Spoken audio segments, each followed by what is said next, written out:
రాజా సాబ్ movie review. కథ: రాజు ప్రభాస్ తనకు మతిమరుపు సమస్య ఉన్న నానమ్మ జానకిదేవి జరీనా వహాబ్ తో కలిసి ఆమెను ఎంతో ప్రేమగా చూసుకుంటూ జీవిస్తుంటాడు. మరోవైపు ఒకప్పుడు మహా సంస్థానానికి మకుటంలేని మహారాణి తన భర్త కనకరాజు సంజయ్ దత్ కోసం ఏళ్ల తరబడి ఎదురు చూస్తూ ఉంటుంది. అదే సంస్థానానికి చెందిన నమ్మకస్తుడు గంగరాజు సముద్రకని కూడా ఇప్పటికీ కనకరాజు కోసం ఎదురు చూస్తూనే ఉంటాడు. అసలు ఈ కనకరాజు ఎవరు? అతనికి ఆస్తి పట్ల ఇంత మమకారం ఎందుకు? రాజా సాబ్ అతన్ని ఎలా అడ్డుకున్నాడు? రాజు తాత పాత్ర ఏంటి? ఇవన్నీ తెలుసుకోవాలంటే సినిమా చూడాల్సిందే. ప్లస్ పాయింట్స్: ఈ సినిమా ప్రభాస్ అభిమానులకు ఒక వింటేజ్ డార్లింగ్ ట్రీట్ అని చెప్పొచ్చు. ప్రభాస్ పూర్తిగా వన్ మ్యాన్ షోగా సినిమాను తన భుజాలపై మోసుకొచ్చాడు. అతని comedy timing, self satire dialogues ప్రేక్షకులను నవ్విస్తాయి.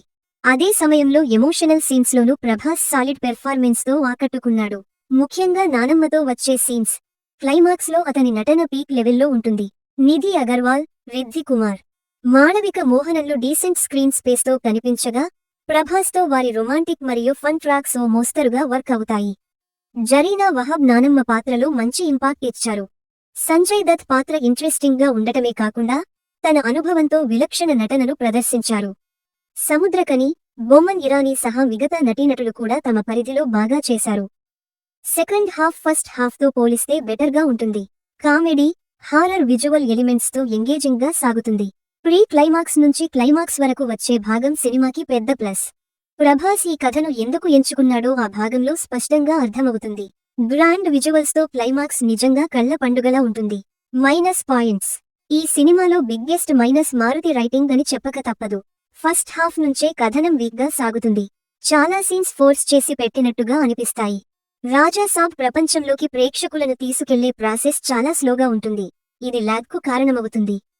కోర్ పాయింట్ అయిన మైండ్ గేమ్ ఎలిమెంట్స్ క్లైమాక్స్లో ఆసక్తికరంగా ఉన్నా, దానికి ముందు వచ్చే సన్నివేశాలు అంతగా బలంగా లేకపోవడంతో ఇంత హంగామా అవసరమా అనే భావన కలుగుతుంది. ప్రభాస్ కటౌట్కు తగ్గ ఎలివేషన్ మూమెంట్స్ ఇంకా బలంగా డిజైన్ చేయాల్సింది. అలాగే ప్రభాస్ ఓల్డ్ లుక్ సీక్వెన్స్ పూర్తిగా లేకపోవడం అభిమానులకు నిరాశ కలిగించవచ్చు. భారీ బడ్జెట్ పెట్టినప్పటికీ క్లైమాక్స్ తప్ప మిగతా చోట్ల విజువల్ ఎఫెక్ట్స్ అంత ఇంప్రెసివ్గా అనిపించవు. సాంకేతిక వర్గం, నిర్మాణ విలువలు బాగున్నాయి. గ్రాండ్ సెట్స్, ప్రొడక్షన్ డిజైన్ ఆకట్టుకుంటాయి.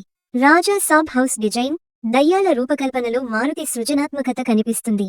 థమన్ మ్యూజిక్ ఓకే అయినా బ్యాక్ గ్రౌండ్ స్కోర్లో క్లారిటీ మిస్ అయింది.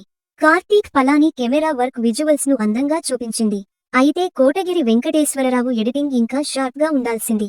దర్శకుడు మారుతి ప్రభాస్ ను బాగా ప్రెజెంట్ చేసినప్పటికీ కథనంపై అదే స్థాయిలో ఫోకస్ పెట్టలేకపోయాడు.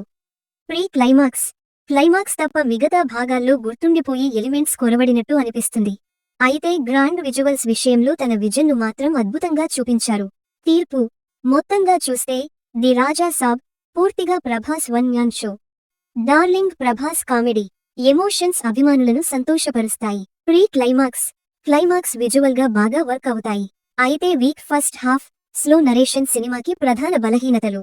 కాబట్టి తక్కువ అంచనాలు, ఎక్కువ ఓపికతో ఈ పండుగ సీజన్లో ట్రై చేస్తే ఓ మోస్తరు ఎంటర్టైన్మెంట్ దొరుకుతుంది.